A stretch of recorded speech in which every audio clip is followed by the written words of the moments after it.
Hello, and welcome to Toby's Island's Kickstarter project. My name's Matt Beer, and I am the illustrative artist of Toby's Island, as well as some pixel work, and I do the soundtrack as well. I'll be taking you through what Toby's Island is, what it isn't, and some frequently asked questions. Those are questions that are asked frequently. So first things first, what is Toby's Island? Well, voice that sounds a whole lot like me, Toby's Island is a top-down, monster-collecting adventure RPG made by two guys, myself and Ben Chambers. The game's main features will be tool creation and resource collection, monster collection, and town construction. Now, a lot of people have been like, whoa, your game looks a whole lot like Pokemon. And you know that's true, but you know what else looks like Pokemon? Well, Pokemon. And you guys bought 4 million copies in 2 days of X and Y. But that's fine. In fact, the comparison's even flattering. Ultimately, I think we'd like you to see monster collecting as a genre. Just like with first-person shooters, I mean, ultimately they're the same basic idea. Unless you hate that genre, you wouldn't not play another just because you've played one. In the end, yeah, Toby's Island is a lot like Pokemon, but that's awesome because that's really our target audience. If you enjoy games like Pokemon, hopefully you'll enjoy Toby's Island. I mean, there's a lot of differences, and I'd like to kind of go through those now with you. I'd say one of the most basic differences is that instead of going out and catching a monster, you raise it from eggs. Now, the way it works is kind of awesome because you find the egg type out in the wild, you bring it back to this artifact here, and it remembers the egg, and you can hatch that creature over and over again whenever you want. Now, when it comes to basic setup, our battle's pretty similar. I mean, it's turn-based. However, I guess ours is side view rather than, back of your creature and front of theirs. A major thing that makes our game stand apart, notice the blue icon next to mending there in the ability screen. And then there's the equivalent red icon next to Twin Fangs here. Those blue and red icons represent something called Spirit and Rage. Now what's awesome is this guy's bar, you see that bubbling meter at the bottom left there, it's filled with blue because he's been using spirit attacks. Now we've exaggerated this, like he only used one spirit attack and it filled it all the way up, and this guy only used one rage attack and it's filled up all the way with red. Basically, you're going to be able to choose the fighting style that your creature uses, whether it's spirit style or rage style. And both play very differently, but also that affects the way your creature evolves. Now, these are just some concept sketches that I did, but essentially where you are on the rage or spirit meter will depend on how your creature evolves. Spirit being the creature on the bottom there, on the bottom right, and rage being the model on the top right.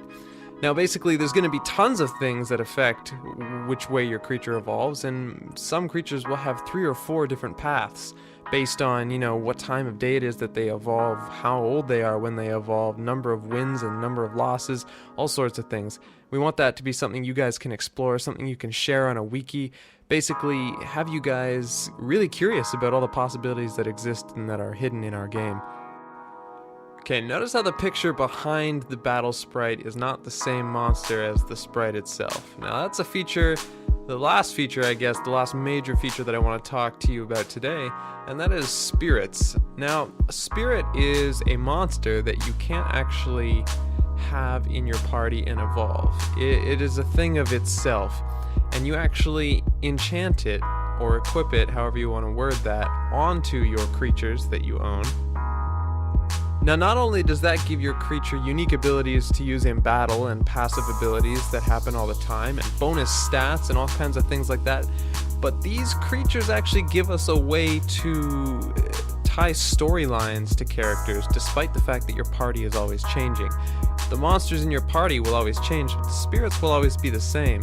And as they join your party, you'll learn more about them, and they'll make comments on the world around you. So depending on what creatures you have, or what spirits you have enchanted onto your creatures, different things will happen. And I think that's a really awesome way to progress through the story, very dynamically. Now, an important question is, why are we using Kickstarter? I think Kickstarter is an excellent development tool, and not for the money aspect. I mean, that's awesome and that's really important to us, but ultimately what it means is that the people who see our project and are interested right away, they can jump in, get on board, and we know who they are. We can work with them specifically. They become our target audience because they're the pushing force of what's happening. So we can figure out exactly what they want, where they want the game to go, and we can work with them. The people who are in the middle and on the fence, who aren't quite sure, they have some questions, well, we can identify them too, because now you have a portal to us directly, and you can ask us those questions through Kickstarter, or now you have links to our Facebook and stuff, and you can find out more and see if you want to commit. And then the people that, see our project and they hate it right away, I mean, the genre's not for them. Maybe they're more into first-person shooters or just roguelikes, anything, completely different. We probably weren't going to get your vote in the first place, and that's fine. Maybe tell some friends who who are into this kind of game.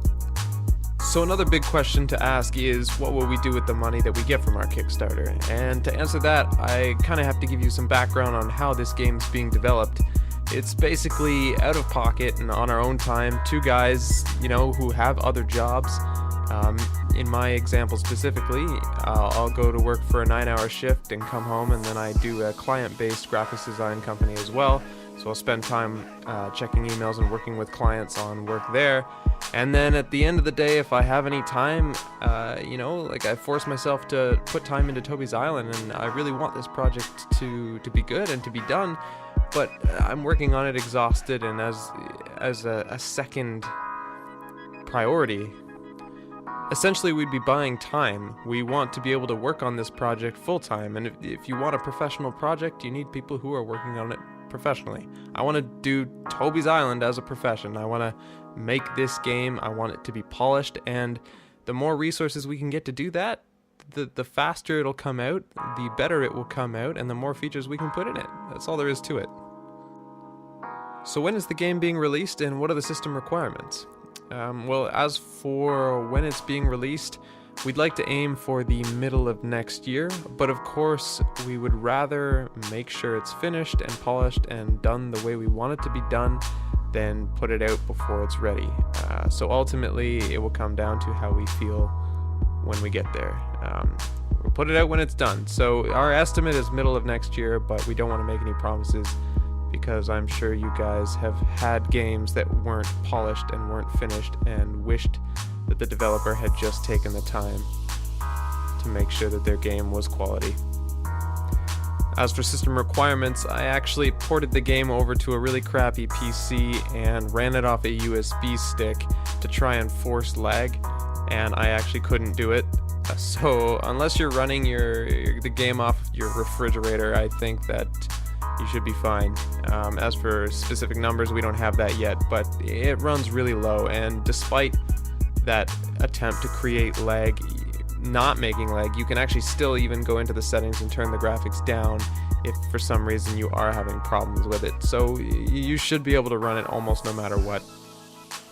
Ben asks, is bigger actually better? Why is Ben so cool? Where do I send Ben my money? And what's the best cream for my rash? The answers are yes, probably koalas, Matt's house, and that really depends on what color it is. So who's this Toby guy, and why does he get to star in a video game? I guess I should probably cover him a little bit. Despite the bright, happy look of the game, Toby kind of is that contrast where the game wanders into dark waters. Toby has an abusive father, and that's because he blames Toby for the death of Toby's mother, who died giving birth to Toby. So yeah, things get kind of morbid in that regard, but that's pretty much how Toby finds himself on the island. He runs away from home due to the treatment from his father and gets lost at sea, and eventually finds himself on the island and gets the ball rolling.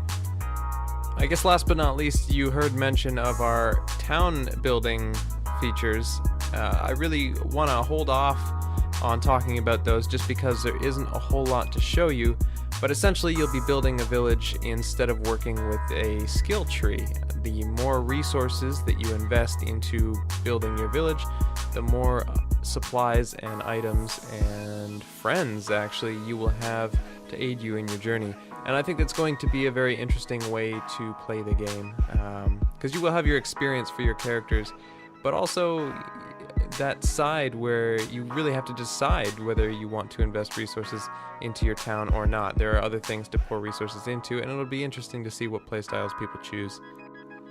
So that's all I want to talk about in this video. We have 2 more videos, one that covers just the battle demonstrations, and another entire tech demo where I sit down with Kyle Briere from Sibling Synergy and we goof around and go through the entire tech demo project. We're going to be doing Ask Me Anything on Reddit. I'll put dates for that on the Facebook and the Kickstarter. We would really love any and all support. If you guys have any questions, please feel free to ask them. I'm Matt Beer, and I'll see you guys next time.